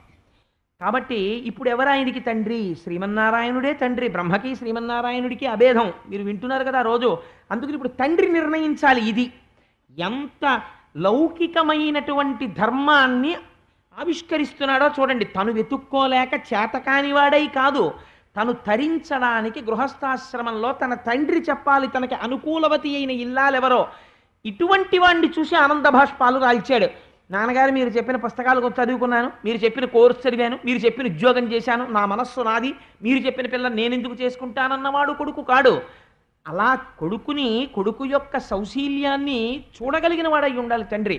ఈ అమ్మాయి అయితే నీకు కట్నం ఎక్కువ తీసుకొస్తుందిరా అన్నవాడు కాడు తండ్రి. ఇటువంటి పిల్లని చేసుకుంటే మన వంశం తరిస్తుందిరా అని చెప్పినవాడు తండ్రి. అందుచేత మహానుభావుడు రామాయణంలో అంటారు, ప్రియాతు సీత రామస్య దారాహ పితృకృత ఇతి. రామచంద్రమూర్తికి సీతమ్మ చాలా ఇష్టము. ఎందుచేత? మొదటి కారణమేది? దశరథ మహారాజు గారు తనకి భార్యగా నిర్ణయించారు. మా నాన్నగారికి తెలుసు నేను ఎవరి భార్యగా ఉండాలో, ఎవరు నాకు భార్యగా ఉండాలో. సీతమ్మని నిర్ణయించారు. అందుకని గౌరవము, తండ్రి యొక్క తీర్పు మీద గౌరవం. అలా ఇప్పుడు ఆయన ఎవరిని అడగాలి? తండ్రిని. నేను గృహస్థాశ్రమంలోకి వెళ్ళమని చిత్రముఖ బ్రహ్మగారు చెప్పారు, కానీ పిల్లని చెప్పలేదు. ఏ పిల్ల నాకు సౌశీల్యవతియో, ఏ పిల్లని నేను చేసుకుంటే తరించగలనో, కేవలము ధర్మేచార్థేచా కామేచా నాతిచరామి అని బూట్లు వేసుకుని, టై కట్టుకుని, కోట్ వేసుకుని, పెళ్ళవకముందే రిసెప్షన్లో పక్క పక్కన కుర్చీల్లో కూర్చుని వచ్చిన పెద్దలకి బూట్లు ఇప్పకుండా నమస్కారాలు పెట్టిన పెళ్ళిళ్ళు కావు. ఇలా ఆలోచించిన పెళ్ళిళ్ళు. అందుకని ఆయన అన్నాడు, ఎవరిని నేను వివాహం చేసుకోవాలో నిన్ను అడుగుతున్నానయ్యా తండ్రి. నువ్వు నవ్వకు. ఏమిటయ్యా, కల్పవృక్షం లాంటి నేను ప్రత్యక్షం అయితే మోక్షం అడగకుండా, వేరొకటి అడగకుండా భార్య కావాలని అడుగుతావేమిటంటావేమో తండ్రి. కాలమునందో భోగమే మనిషిని పాడు చేస్తుంది. ఆ భోగము పాడు చెయ్యకుండా నాతో కలిసి నడవగలిగినటువంటి సౌశీల్యవతి నాకు కావాలి. సంసార సంబంధమైనటువంటి భోగమును అనుభవించాలి, కానీ ఇద్దరం తరించగలగాలి. అది కదా ధర్మపత్ని అంటే. ఇద్దరము తరించడానికి అనుకూలమైన మనః పరిణతి కలిగినటువంటి సౌశీల్యవతి అయినటువంటి ఒక ఇల్లాలిని నాకు నువ్వు కుదుర్చు అని అబ్బో అద్భుతమైన స్తోత్రం చేశాడు. చేస్తే ఆయన అన్నారు, నేను కూడా నువ్వు ఈ కోరిక అడుగుతావని తెలుసు. ఆయనకి తెలియదండి, సమస్త చరాచర ప్రపంచమునందు నిండి నిబిడీకృతమైన వాడికి విష్ణువు అని పేరు. మొన్న స్వామి చెప్పారు కదా, వ్యాపకత్వము కలిగి ఇందులో అందులో అని మీరు చెప్పడానికి వీలు లేకుండా అంతటా నిండిపోయిన వాడెవరో, అంతర్బహిష్ట తత్సర్వం వ్యాప్య నారాయణ స్థిత, లోపల బయట నిండిపోయిన వాడిని నారాయణుడని పిలుస్తారు. అంతటా నిండిపోయిన వాడిని ఒక రూపంతో కనపడమని అడిగితే అది తపస్సు. అలాంటి వాళ్ళని అనుగ్రహించడానికి ఆయన ఒక రూపంతో కనపడతాడు. ఒక రూపంతో కనపడ్డాడు. కనపడితే స్తోత్రం చేశాడు. నల్ల కలువలా ఉన్నటువంటి నీ స్వరూపానికి నమస్కారం, నీ చేతిలో ఉన్నటువంటి శంఖచక్ర గదా పద్మములకు నమస్కారం, నీ పాద పద్మములకు నమస్కారం. తండ్రి, నువ్వు వేదము చేత స్తుతింపబడిన వాడివి, మాంసనేత్రము చేత చూడబడని వాడివి, అంతటా నిండి నిబిడీకృతమైన వాడివి, ఈ లోకములను హేళగా సృష్టించిన వాడివి, వీటిని నిలిపిన వాడివి, తుదకు నీలోనికి తీసుకునేటటువంటి వాడివి. అటువంటి వాడివి నాయందు అనుగ్రహించి నేను చూడడానికి వీలుగా ఒక రూపముతో దర్శనమిచ్చావు, నేను కృతజ్ఞుడను అని నమస్కరించాడంతే భావన. స్తోత్రం అంటే అదే ఉంటుందంటే దాని తీర్పు. నమస్కరిస్తే ఆయన అన్నాడు, నాకు చాలా సంతోషం కలిగిందో కర్దమ ప్రజాపతి, నీ స్తోత్రానికి నీ మాటకి నీకు కావలసిన భార్యని నిర్ణయించాను. ఎల్లుండి ఇక్కడికి స్వయంభవ మనువు వస్తున్నాడు. స్వయంభవ మనువుకి 3 కుమార్తెలున్నారు. అకూతి, దేవహూతి, ప్రసూతి. ప్రసూతిని దక్ష ప్రజాపతికి ఇచ్చి వివాహం చేశారు. అందులో దేవహూతి అనబడేటటువంటి పిల్ల నీకు తగినటువంటి కన్య. ఆ దేవహూతిని రథం మీద కూర్చోపెట్టుకుని వస్తున్నాడు స్వయంభవమనువు. నిన్ను అడుగుతాడు, పిల్లనిస్తాను స్వీకరించమని. ఆ పిల్లని స్వీకరించు, మీరిద్దరూ గృహస్థాశ్రమంలో తరిస్తారు అని ఆశీర్వదించి స్వామి తనతో వచ్చినటువంటి గరుడ వాహనం మీద కూర్చుని గరుడ వాహనము యొక్క రెక్కల సవ్వడి వినపడుతుండగా వెళ్ళిపోయాట. మీకు ఎంత గమ్మత్తుగా చెప్తారంటే వ్యాసుల వారు, ఒక విమానం వెళ్ళిపోతున్నప్పుడు వచ్చేటటువంటి టేక్ ఆఫ్ సౌండ్ వేరు. మన మిమిక్రీ చేసేవాళ్ళు అందుకే విమానం ఎగిరిపోతే ఎలా ఉంటుంది అన్న ధ్వని చేస్తారు. అది మనకి గమ్మత్తుగా ఉంటుంది. ఎప్పుడూ మనం ఎక్కలేదు కాబట్టి లేకపోతే ఎక్కిన మహాత్ములు ఉండొచ్చు అనుకోండి, ఓహో విమానం వెళ్ళిపోతే అలా ఉంటుందా అని వింటూ ఉంటాం. కానీ గరుడ వాహనం వెళ్ళిపోతుందట రెక్కలు అల్లారుస్తూ ఇలాగా వెళ్ళిపోతుంటే గరుడు రెక్కలు కదుపుతున్నప్పుడు వచ్చిన శబ్దం ఏమిటో తెలుసా అండి? ఒక రెక్కలోంచి ఋగ్వేదము, ఒక రెక్కలోంచి సామవేదము కర్దమ ప్రజాపతి విన్నట్ట. అంటే ఇప్పుడు గరుడ వాహనం అంటే ఒక పక్షి కాదు, వేదమే. వేదము చేత ప్రతిపాదింపబడిన బ్రహ్మమే శ్రీమన్నారాయణుడు. కాబట్టి అది పైకి స్థూలంగా దర్శనమిచ్చినప్పుడు గరుడ వాహనం మీద ఉంటాడు. ఆ గరుడ వాహనం వెళ్ళిపోతున్నప్పుడు రెక్కలు అల్లారిస్తే వచ్చే ధ్వని ఏమిటి? వేదధ్వని వచ్చింది. ఆ రుక్ సామ వేద మంత్రములను కర్దమ ప్రజాపతి విని పొంగిపోయాట. ఇటువంటి స్థితి ఎంతమందికి దక్కుతుంది చూడండి. ఇటువంటి స్థితిలో ఉన్న కర్దమ ప్రజాపతి నిర్మించుకున్నటువంటి ఆ ఆశ్రమ వాటిక ఎంత అందంగా ఉంటుందో చెప్తారు. అందు తమాల సాల వకుళార్జన నింబ కదంబ పాటలీ చందన నారికేళ ఘనసార శిరీష లవంగ లుంగ మాకంద చందన క్రిముక కాంచన బిల్వ కపిత్థ మల్లికాకుంద మధూక మంజుల నికుంజములందన రారి వెండియున్ మల్లెలు, జాజులు, వెలగలు, పెద్ద పెద్ద మారేడు చెట్లు, పెద్ద పెద్ద మామిడి చెట్లు, పెద్ద పెద్ద వేప చెట్లు, ఇటువంటి వాటితో కూడినదై మనం అరుణాచలం వెళ్ళినప్పుడు ఎప్పుడైనా ఆ విరూపాక్ష గుహ దాటిపోయి స్కందాశ్రమం దగ్గరికి వెడితే అక్కడ ఒక పెద్ద చెట్టు ఉంటుంది. ఆ చెట్టుని చూస్తే నాకు అనిపిస్తూ ఉంటుంది, ఇక్కడ రమణులు వాళ్ళ అమ్మగారికి మోక్షం ఇచ్చినప్పుడు కొంతమంది చుట్టూ ఉన్నారు, వాళ్ళు ఇప్పుడు ఎవరూ బహుశా లేరు. ఆ తర్వాత వచ్చిన వాళ్ళు బోర్డు మాత్రమే చూస్తున్నారు, this is the place where Ramana Maharshi has granted మోక్ష టు హిస్ బిలవ్డ్ మదర్ అని. సో ఆ గదిని మాత్రమే కొంతమంది చూస్తున్నారు. కానీ రమణ మహర్షి వాళ్ళ అమ్మగారికి మోక్షం ఇస్తున్నప్పుడు చూసిన దానివి నువ్వే, అప్పుడు చిన్న చెట్టుగా ఉన్నావు. ఆ తర్వాత ఇక్కడ ఈ స్కంధాశ్రమాన్ని ఇలా అందరూ చూడడానికి వీలుగా కడుతున్నప్పుడు నువ్వు ఉన్నావు, ఇప్పుడు మేము వచ్చి చూస్తున్నప్పుడు నువ్వు ఉన్నావు. ఇంతమంది యొక్క అనుభూతులను చూడడానికి సాక్షిగా ఉన్నదానివి నువ్వు ఒక్కదానివే, నీవే నిజమైన పరబ్రహ్మానివి అని నేను ఆ పెద్ద చెట్టుకి నమస్కారం చేస్తుంటాను అప్పుడప్పుడు స్కందాశ్రమంలో. అలాగా ఇన్ని రకాల చెట్లతో ఉంటే నిజంగా అది ఎంత పైకి వర్ణించడం కాదండి. మనం అంటే ఇవాళ చెట్టు అనేటటువంటి దాని అందం ఏమిటో మనకేం తెలుసు అసలు? శబరిమలై వెడితే చూడాలి చెట్ల అందం అంటే ఏమిటో. ఇంతంత మానుతో రెండు చేతులతో ఇలా కౌగిలించుకుందామంటే రెండు చేతులు ఇంతకన్నా పట్టవు, అంత పెద్ద పెద్ద మానుతో ఉండి ఇక్కడ మనం నిలబడితే ఈ చెట్టు కొమ్మలు అక్కడ వరకు వ్యాప్తి చెంది సూర్యుడు ఎటు తిరిగినా సరే కిరణములు మాత్రం వచ్చి దాని మొదట్లో పడవు. అంత పెద్ద నీడతో కూడుకుని ఎన్నో కొన్ని వేల పక్షులకు ఆలవాలమైనటువంటి ఒక చెట్టు వంక మీరు చూశారనుకోండి, నిజంగా అదో పెద్ద జనతా అపార్ట్మెంట్లో ఉంటుంది. అయ్య బాబోయ్ ఎంత బాగుందిరా ఈ చెట్టు అనిపిస్తుంది. అలాంటి చెట్లు, ఆ చెట్ల కల్లుకున్నటువంటి తీగలు, అందులో సరోవరాలు, అంత అందమైనటువంటి ఆశ్రమంలో కర్దమ ప్రజాపతి అక్కడ కూర్చుని ఉన్నారు. కూర్చునుంటే శ్రీమన్నారాయణుడు చెప్పినటువంటి రోజు రానే వచ్చింది. స్వయంభౌమనువు చేతిలో ధనస్సు పట్టుకొని రథం మీద తన భార్య అయిన శతరూపతోటి తన కుమార్తె అయినటువంటి దేవహూతితోటి వచ్చారు. వచ్చి కర్దమ ప్రజాపతి యొక్క దర్శనం చేశారు. చేసి ఎంత అందంగా మాట్లాడతారో చూడండి. కర్దమ ప్రజాపతి వయస్సులో చిన్నవాడు, స్వయంభౌమనువు పెద్దవాడు. కానీ జ్ఞానము చేత కర్దమ ప్రజాపతి పెద్దవాడు, స్వయంభౌమనువు చిన్నవాడు. అందుచేత కర్దమ ప్రజాపతి పాదములకు స్వయంభౌమనువు నమస్కరించాడు. నమస్కరించి సరసిజ గర్భుడు తనచే విరచితమైనట్టి వేద వితతుల నెల్లన్ ధరవెలయించుటకై బుధవర మింబుం తన ముఖంబు వలన సృజించెన్. అంటే ఇప్పుడు దేన్ని చెప్తున్నాడండి? పురుష సూక్తం చెప్తున్నాడు. బ్రాహ్మణోస్య ముఖమాసీత్ బాహూరాజన్యకృత. అయ్యా, చతుర్ముఖ బ్రహ్మగారు మొట్టమొదట వేదాన్ని తన నోటితో పలికి ఆ వేదాన్ని రక్షించడం కోసం, ఆ వేదాన్ని వ్యాప్తి చెయ్యడం కోసం తన ముఖమండలంలోంచి బ్రాహ్మణుల్ని సృష్టించాడు. అటువంటి ప్రజాపతులలో నువ్వు ఒకడివి. అటువంటి నీ పాదపద్మములకు వంగి స్వయంభౌమనువు నమస్కరిస్తున్నాడు అని నమస్కరిస్తే కర్దమ ప్రజాపతి సంతోషించి అన్నారు, మహారాజా నీ ధనస్సు చూస్తేనే భయం వేస్తుంది. అటువంటి రాజు నాకు చారులైనటువంటి వాళ్ళు రాజ్యంలో జరుగుతున్న విశేషాలు చెప్తారులే అని ఎక్కడో రాజధాని యందు కూర్చుని ఉండకూడదు, భూమండలమంతా పర్యటిస్తూ ఉండాలి. ధర్మాన్ని నాలుగు చెరగులా స్థాపించడం కోసం ధనస్సు చేతపట్టి నువ్వు తిరుగుతున్నావు, చాలా సంతోషం కలిగింది.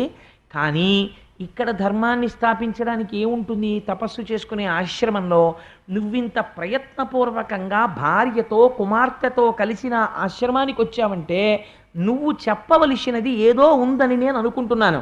అది నువ్వు నిర్భయంగా ప్రకటముగా చెప్పవచ్చు, నీకేమీ బెంగలేదు అంటే లైన్ క్లియర్ చేశారాయన. ఎందుకని?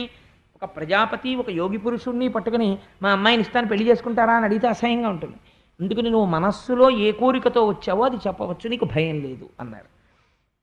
అంటే ఆయన అన్నాడు, మహానుభావుడు కర్దమ ప్రజాపతి చూడండి ఎంత అందంగా అంటారో ఆ స్వయంభూమనువుని, దురితస్వరూప పాటచ్చరపీడం పొందకుండ సకల క్షోణిన్ పరిపాలించుటకై మము అరవింద భవుండు భుజములందు సృజించెన్. ఈ మాటలు కర్దమ ప్రజాపతి చెప్తే ఆయన అన్నాడు, మా గొప్పతనం ఏమీ లేదండి ఇందులో, మేము మహారాజుల నిజమే, ధనస్సు చేత పట్టుకుని రాజ్యాన్ని పరిపాలిస్తున్నాను. కానీ ఇవాళ స్వయంభవమనువు అనేటటువంటి పేరుతో ఈ భూమండలానికి అంతటికీ నేను అధినాథుడనై పరిపాలించగలుగుతున్నానంటే పరిపాలించగలిగిన శక్తి నాలో ఎక్కడి నుంచి వచ్చిందో తెలుసా?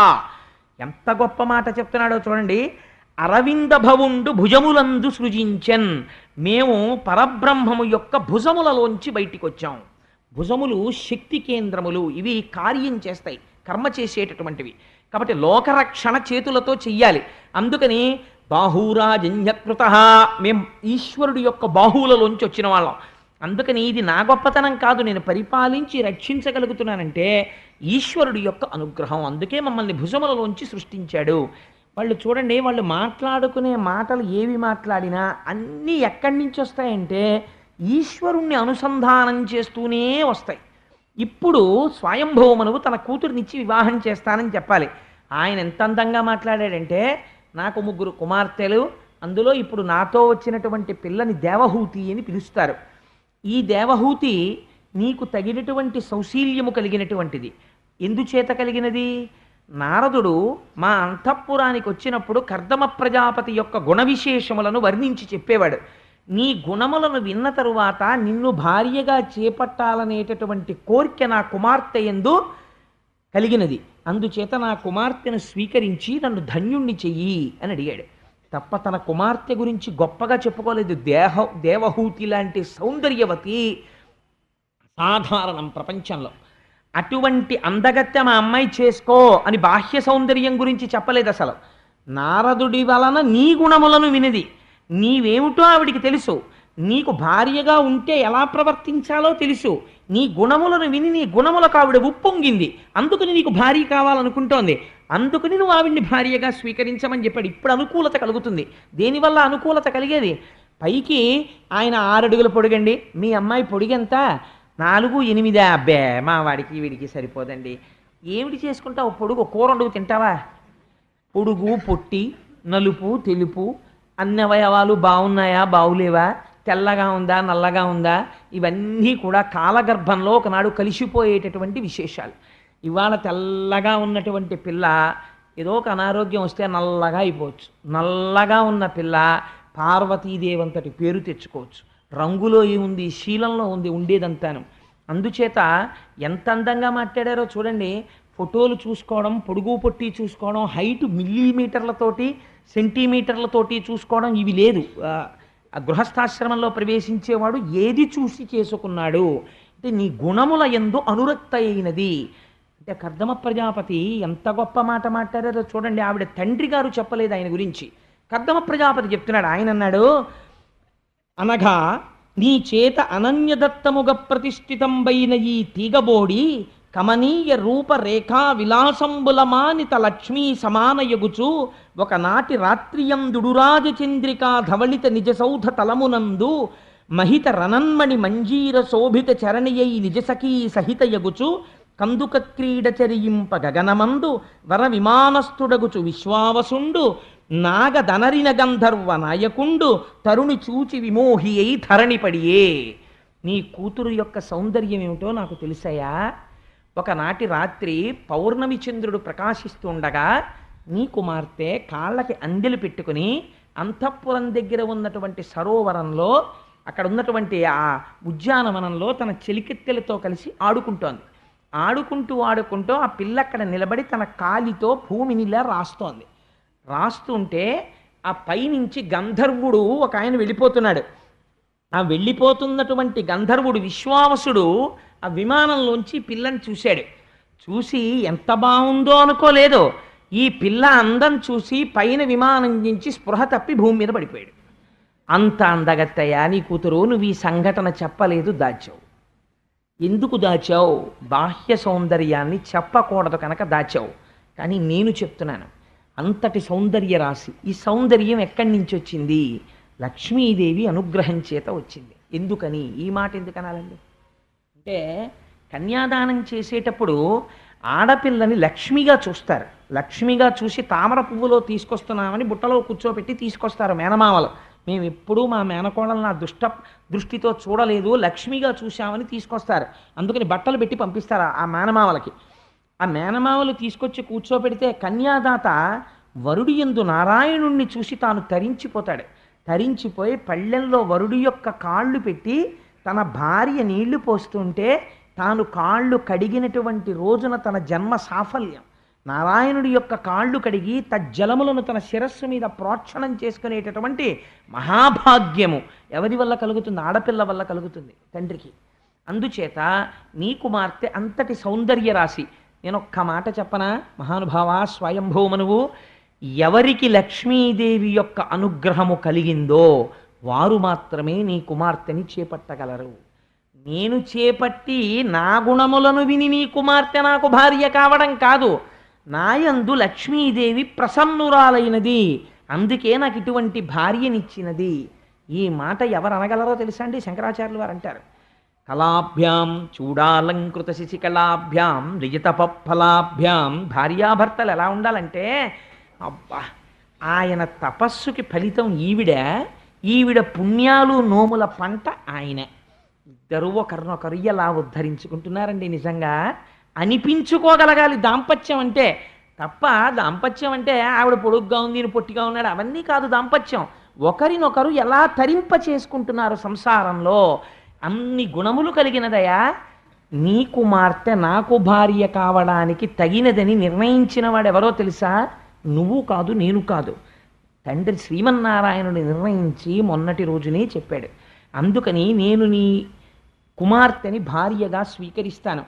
ఇది ప్రపంచమునందు మొట్టమొదటి పెద్దలు కుదిర్చిన వివాహము అన్నాడు. ప్రపంచంలో మొట్టమొదట జరిగిన పెద్దలు నిర్ణయించిన వివాహం ఏదో తెలుసా అండి? దేవహూతి కర్దమ ప్రజాపతులది. ఎందుచేత ఎవరు నిర్ణయించారు? పెద్దలు నిర్ణయించినారుగానా అంటాడు. అన్నీ ఉంటుంది, ఈయనే ఆ దొడ్లో ఈ దొడ్లో తిరిగి తీసుకొచ్చాడు ఆ పిల్లని. పెద్దలు నిర్ణయించినారుగానా అంటే ఇలా నిర్ణయించాలి. శ్రీమన్నారాయణుడు నిర్ణయించాడు, నిర్ణయిస్తే వివాహం జరుగుతోంది, వడంబడి జరుగుతోంది. అందుచేత అటువంటి పెద్దలు నిర్ణయించిన వివాహము ఆదిరాజు కుమార్తెని నేను చేసుకుంటున్నాను అన్నాడు. ఇదో గమ్మత్తైన మాట. ఆదిరాజు కుమార్తె ఏమిటండి అంటే, ఆదిరాజు అని పేరు ఎవరికంటే స్వయంభూ మనువుకి పేరు. ఎందుకనంటే సమస్త భూమండలాన్ని వరాహమూర్తి పైకెత్తి ఇచ్చిన తరువాత మొదటి రాజు స్వయంభూ మనువు. అందుకని ఆయన ఆదిరాజు అని పిలుస్తారు. స్వయంభూ మనువుకున్న గొప్పతనం ఏమిటో తెలుసా అంటే, అసలు ముందు రాచభోగములను అనుభవించిన వాడు ఆయనే. అన్ని భోగములను అనుభవిస్తున్న ఆయన ఎప్పుడు ఒకటి అనుకునేవట, ఈ భోగములు గొప్పవా, ఈశ్వర చరణారవింద సేవనము గొప్పదా, ఈ తుచ్చమైనటువంటి లాలస గొప్పదా, భగవత్కథా శ్రవణము గొప్పదా, ఈ భోగస్థానములతోడి సంగము గొప్పదా, భాగవతులతోడి కలయిక గొప్పదా అని నిరంతర ప్రశ్న వేసుకుని అవే గొప్పవి, ఇవి అల్పములు నీచములు అని నిర్ణయించుకునేవాట. అందుకే ఆయన్ని ఆదిరాజు అని పిలిచారు. ఆదిరాజు అని ఇంటి పేరున్న వాళ్ళందరికీ బహుశా ఈ లక్షణం ఉంటుందేమో. వాళ్ళు ఎంతంత పెద్ద పెద్ద ఉద్యోగాలు చేసినా, ఎంతంత చదువులు చదువుకున్నా అంత నిరాడంబరంగా, అంత పెద్ద మనిషి తరహాగా, అంత భక్తిగా ఉంటారులా ఉంది. చిత్రం చూసారా మీరు? ఇన్నాళ్ళు లేదు. ఇవాళ ఆదిరాజు గురించి ఉపన్యాసంలో వచ్చే రోజున నాకు పూలదండ వేసిన వారు ఆదిరాజు ప్రకాశరావు గారు. అలా వెయ్యాలని నిర్ణయించిన వాడు గోపాలకృష్ణుడు. ఏమంటారు దీన్ని? ఇది నేనైతే అనుకుంటాను ఇది ఈశ్వరానుగ్రహము అనుకుంటాను. అందుకని ఆదిరాజు అని బిరుదు ఆయనకి, స్వయంభూమనువుకి. ఇది పెద్దలు నిర్ణయించిన మొట్టమొదటి వివాహం. కాబట్టి ఇప్పుడు ఎందుకు ఆ మాట అనాలండి అంటే, ఈ వివాహం మనందరికీ మార్గదర్శకం. ఇప్పుడు ఇది పండుతుందా పోతుందా? నువ్వెవడివి కాలేజీలోనూ ఇంకో క్లబ్లోనూ పెద్దలు నిర్ణయించిన పెళ్ళిళ్ళు మంచివా ప్రేమ పెళ్ళిళ్ళు మంచివా అని డిబేటింగ్ కాంపిటీషన్ పెట్టడానికి వ్యాసుడు ఎప్పుడో చెప్పాడు. ఏది మంచిదో ఆయన నిర్ణయించి చెప్పేశాడు. ఇంకా నీ డిబేటింగ్ ఎందుకు? నీ అల్పజ్ఞానంతో నీకేమైనా చేతనైతే భాగవతం చదువుకోసారి వెళ్ళి చతుర్థ స్కంధం. నీకు చేత కాకపోతే నోరు ముసుగు కూర్చో. పిచ్చ డిబేటింగ్ కాంపిటీషన్లో పెట్టకు, పిల్లల్ని పాడు చేసేయకు. కాబట్టి ఇది మొదటి వివాహము. కాబట్టి ఇప్పుడు మీరు ఏం చేయాలి? ఇక్కడి నుంచి గమనించడం మొదలెట్టాలి. ఓహో, ఇది ఫెయిల్ అయిందా సక్సెస్ అయిందా? సక్సెస్ అవ్వడం అంటే ఏమిటి? ఓ ముగ్గురు పిల్లలు పుట్టారు, కొడుకులు పుట్టారు, కూతుళ్ళు పుట్టారు, ఇంటికి ఏసీ ఉంది, కారు ఉంది, అన్నీ ఉన్నాయి, కాబట్టి ఇద్దరు చాలా సంతోషంగా ఉన్నారు. ఇట్స్ ఎ సక్సెస్ అని మిమ్మల్ని తీర్మానం చేయమని కాదు. నేను ముందే చెప్పాను, గృహస్థాశ్రమంలో ఎందుకు ప్రవేశించారు? ఇద్దరూ ఒకరిని ఒకరు తరింప చేసుకోవడానికి ప్రవేశించారు. అలా తరింప చేసుకోగలిగారా? ఇది మీరు నిర్ణయం చెయ్యాలి. ఇందులో శ్రీమన్నారాయణుడు మీరు తరించగలరు అనడానికే నీకు తగిన అనుకూలమైన భార్య పెద్దల చేత నిర్ణయింపబడుతోంది. కాబట్టి మీ వివాహము ఖచ్చితంగా తరింపచేస్తుంది. ఎలా? ఆయన ఒక వరం ఇచ్చాడు. ఏమిటా వరము? నేనే నీ కడుపున కొడుకుగా పుడతాను అని చెప్పాడు. ఇది న్యాయం అండి, ఇది యథార్థం. ఎందుచేత తండ్రి మళ్ళీ తానే కొడుకుగా వస్తున్నాడు, మళ్ళీ ఆ కొడుకు ఏం చేస్తున్నాడు? మళ్ళీ తానే కొడుకుగా వస్తున్నాడు. ఏమవుతుంది? ఆ తేజస్సు నడుస్తోంది, అలాగా వంశపారంపర్యంగా నడుస్తోంది. అందుకని ఎవరు రావాలి?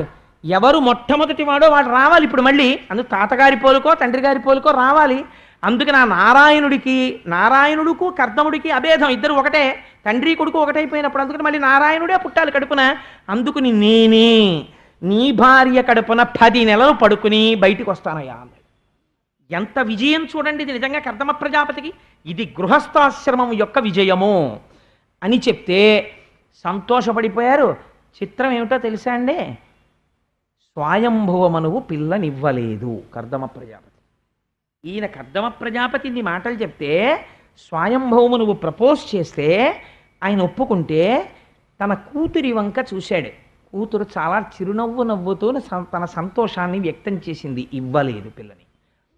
శతరూప చెయ్యి పట్టుకుని పక్కకి తీసుకెళ్ళాడు. నీకు అంగీకారమేనా అని అడిగాడు. భార్యాభర్తలంటే ఇది.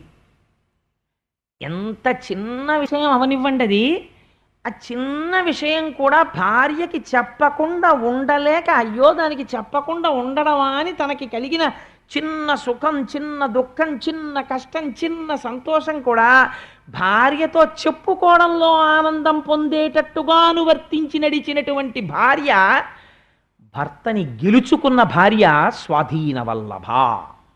అందుకే శంకరుడు పార్వతీదేవికి చెప్పకుండా ఎవరికీ చెప్పడేది. అలా గెలుచుకుంది ఆవిడ. అలా గెలుచుకోగలిగితే స్వాధీన వల్లభ ఆవిడ భార్య అంటే. ఆయన అసలు ఆవిడ పేరు ఉట్టినే తలుచుకుంటుంటాడు, అన్నీ చెప్తాడు. ఎందుకు అలా పసిపిల్లాళ్ళ వెళ్ళి చెప్పడం? లొంగిపోయి కాదు, ఆవిడ తనని అలా గెలుచుకుంది. ఇక్కడ సింహాసనంలో అధిష్ఠితురాలయ్యింది. తన ప్రేమతో ఆయన్ని గెలుచుకుంది. ఆయనకి మార్గదర్శకత్వం చేస్తుంది. ఆయన ఎప్పుడైనా పొరపాటు పడితే అలా చేయకండి, తప్పు, మీరు ఇలా ప్రవర్తించండి అని ఆయన జీవితాన్ని ఉద్ధరించే బాట చూపిస్తుంది. అందుకే భార్య కేవలం దాసి కాదు, కార్యేషు ఆవిడ కార్యేషు దాసి కరణేషు మంత్రి రూపేచ లక్ష్మి క్షమయా ధరిత్రి. అందుకని ఆవిడ ఎన్ని రకాలుగా సేవిస్తుందో, భార్యకున్నటువంటి స్థానం, స్త్రీకున్నటువంటి స్థానం ఎంత పరమ పవిత్రంగా ఆవిష్కరించారో చూడండి. శతరూప అంగీకరించిన తరువాత ఉత్తరక్షణ వివాహం, ముహూర్తం కుదిరింది కాబట్టి చేసేసాడు. చేసేస్తే బహుమతులు ఎవరిచ్చారో తెలుసా అండి? స్వయంభూ మనువు ఇవ్వలేదు, అత్తగారు ఇచ్చింది అల్లుడికి. ఇది ప్రేమ అంటే. మామగారు ఇవ్వడం కాదు, అత్తగారు మధుపర్కం ఇస్తుంది. మధుపర్కం ఇచ్చింది కాబట్టి అత్తగారికి అధికారం ఉంది. ఓయ్ అల్లుడు, నువ్వు ఈ స్ట్రైప్ షర్ట్ వేసుకోవాయి బాగుంటుంది నీకు అని ఓ చొక్కా కుట్టించి ఇవ్వడానికో, లేకపోతే అల్లుడు గారు మీరు సరదాగా ఆడుకోవడానికి మీరు టైర్ అయిపోయి వస్తారు కదా, రాత్రి 10కో 11కో మా అమ్మాయితో కాసేపు రిలాక్స్ అవ్వడానికి క్యారమ్ బోర్డు ఆడుకోండి అని ఒక క్యారమ్ బోర్డు కొనిచ్చింది అనుకోండి అత్తగారు, పొంగిపోవాలి అల్లుడు. మా అత్తగారు ఇంత చేస్తే ఆషాఢ మాసంలో క్యారమ్ బోర్డు ఇచ్చింది అనకూడదు. నా మానసికోల్లాసానికి క్యారమ్ బోర్డు కొనిచ్చింది మా అత్తగారిని పొంగిపోవాలి. ఎందుకలాగా అంటే తన కొడుకు ఎలా సంతోషించాలి, ఆడుకోవాలి, ఆనందంగా ఉండాలని చూస్తుందో అలా చూస్తుంది. మీకు చిత్రం ఏమిటో తెలుసా అండి, కర్దమ ప్రజాపతి లాంటి యోగి పురుషుడికి అత్తగారైనటువంటి శతరూప ఇచ్చిన బహుమానాల్లో ఏమున్నాయో తెలుసా? క్రీడా పరికరాలు ఉన్నాయి, ఆడుకునే ఆట వస్తువులు. అలా ఇవ్వడం ఏంటంటే అంతే, అది మొదటి వివాహం, అలా ఇవ్వాలి. అందుకని ఇవ్వవచ్చా ఏమిటండి ఇవన్నీ, అలాంటివన్నీ ఇచ్చారు అంటే నేనైతే చేస్తాను, నా కూతురు పెళ్ళైనప్పుడు సారెలో ఓ క్యారమ్ బోర్డు చెస్ బోర్డు కొనిస్తాను. ఎందుకంటే నేను కర్దమ ప్రజాపతి గురించి చదువుతున్నాను కాబట్టి. అలా ఇవ్వాలి, కాబట్టి అలా ఇవ్వడం న్యాయం. మధుపర్కం ఇచ్చిన వాళ్ళు అలా ఇవ్వాలి. అందులో నా అల్లుడు కూడా సంతోషించాలి, అతను ఉల్లాసంగా ఉండాలన్న నా కోరిక ఉంది, నా భార్య కోరిక ఉంది కదా, అందుకని ఇస్తే తప్పు లేదు. అంటే నిజంగా అసలు మన వివాహాలు ఎలా ఉండేవో, ఎంత అందంగా ఉండేవో మీరు ఒకసారి చూడండి. అందుచేత అంతవరకు చాలమ్మా, చర్చ అక్కర్లేదు దానికి.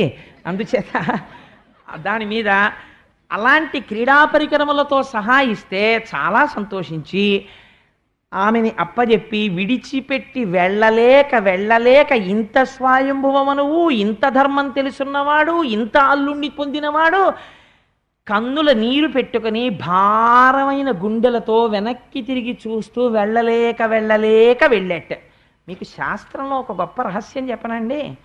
పుట్టింట్లో ఉండగా ప్రేమ తల్లిది, నిజంగా కూతురు అత్తవారింటికి వెళ్ళేటప్పుడు నిజమైన శోకం గుండెల్లోంచి బయటకు వచ్చే బడబాగ్ని తండ్రిది.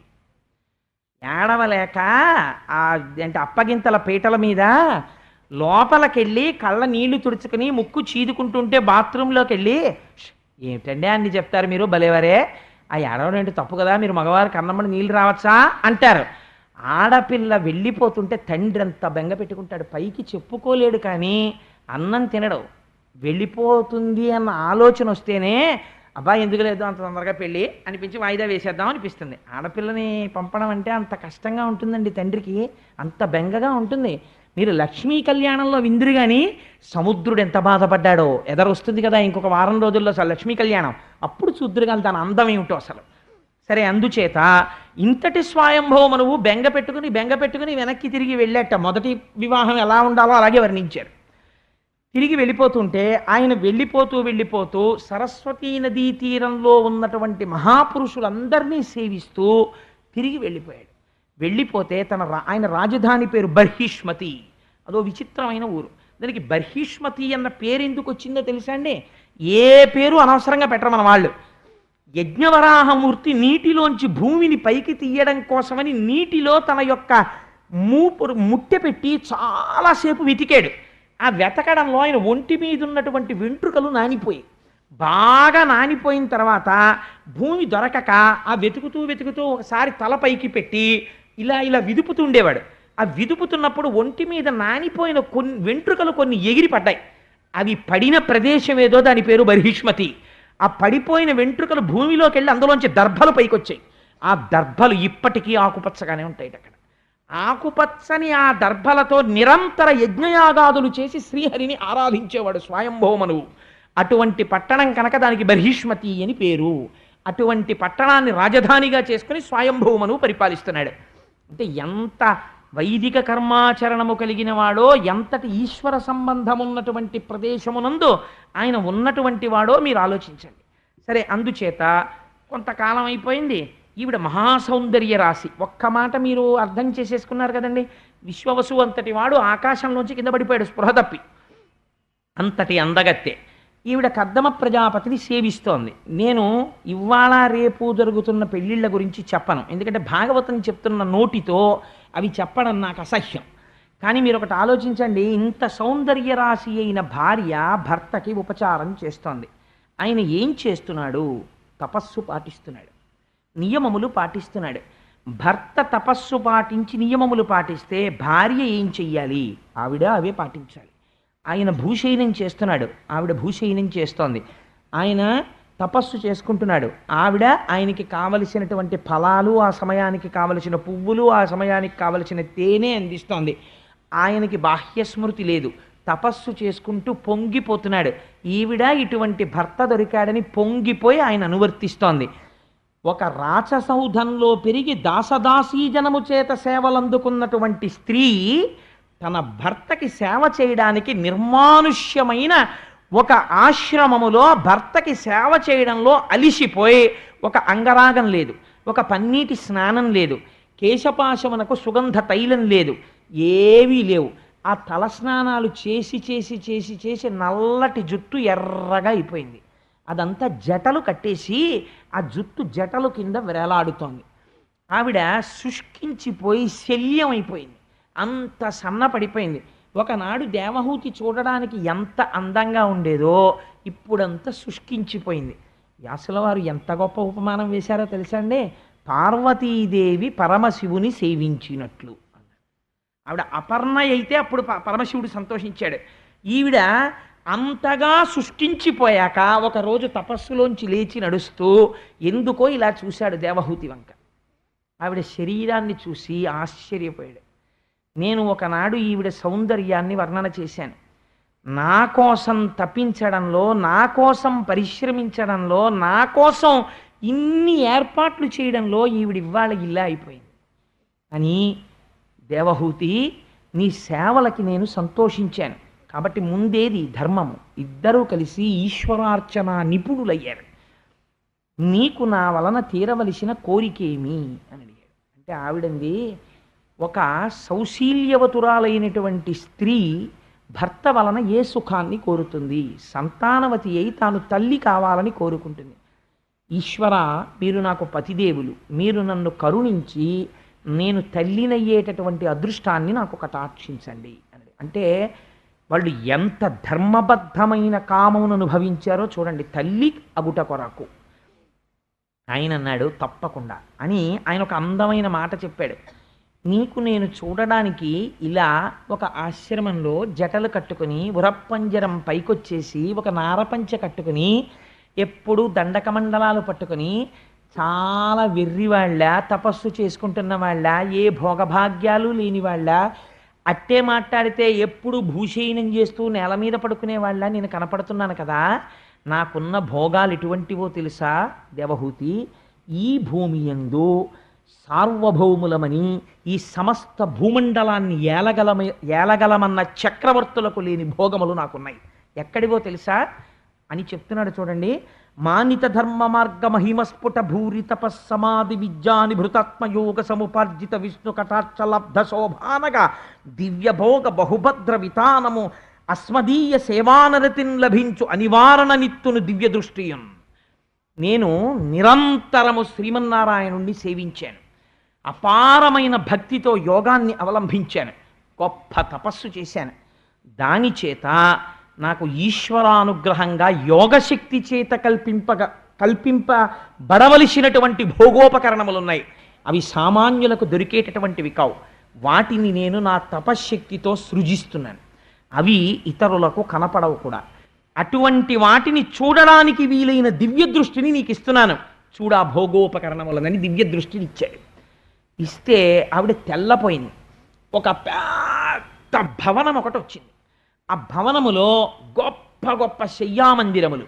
ఆ శయ్యామందిరమునకు ఏనుగుల యొక్క దంతములతో చేయబడినటువంటి కోళ్ళు, వాటి మీద మంచి మంచి ఆస్తరణములు, వాటి మీద పరచబడినటువంటి వస్త్రములు, కట్టుకోవడానికి వీలుగా వ్రేలాడుతున్నటువంటి పట్టు చీనాంబరములు, బంగారము వెండితో చేయబడిన స్తంభములు, వజ్ర వైఢూర్య మరకత మాణిక్యములు వాటికి తాపడం చేయబడ్డాయి.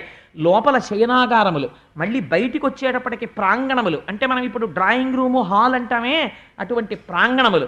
అందులో అతిథులు వస్తే కూర్చోవడానికి కావలసినటువంటి దివ్యమైనటువంటి తల్పములు, తినడానికి కావలసినటువంటి మధురమైనటువంటి ఆహారములు, తాగడానికి కావలసినటువంటి పానములు, ఒక గొప్ప విమానము, అందులో మళ్ళీ ఒక శయ్య, అందులో కూర్చోవడానికి ఆసనములు, ఇవన్నీ కనపడ్డాయి.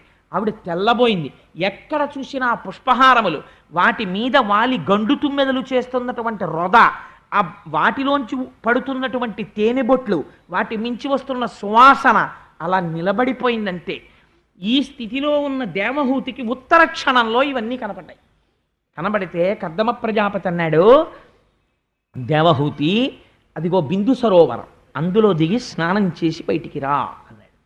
ఒక్కసారి ఆ శ్రీమన్నారాయణుడి కంటి వెంట పడిన ఆనంద బాష్పముల చేత ఏర్పడిన బిందు సరోవరమునందు ఆ దేవహూతి దిగి స్నానం చేసి పైకొచ్చింది.